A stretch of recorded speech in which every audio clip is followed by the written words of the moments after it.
নমস্কার বন্ধুরা। কথায় আছে না, যদি ভাগ্যে থাকে তো মেলাই। সত্যি তাই। দুবার দুবার ছাগল এসে খেয়ে গেছিল, কিন্তু ভিতরের অংশটা খেতে পারিনি বলে যাই হোক ফুলকপির ফুলের দেখা মিলল। খুব ছোট্ট ছোট্ট কিন্তু জমাট, খুব সুন্দর লাগছে। একদম সার বা কীটনাশক কিছুই দেয়া নেই, প্রকৃতির বুকে আপনা আপনি বেড়ে উঠছে। দর্শক বন্ধু, এটাই পাওনা যে একটা জীবের মুখে গিয়েও কিন্তু তাদের জীবনটা আবারও ফিরে পেলাম।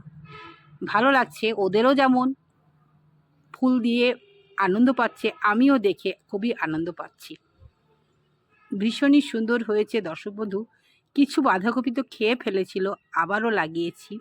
আর ফুলকপিগুলো যাই হোক ছিল বলে ফুলে দেখা মিলল। এখনও কিন্তু ফুলকপি হবে, তোমরা চাইলে কিন্তু লাগাতে পারো।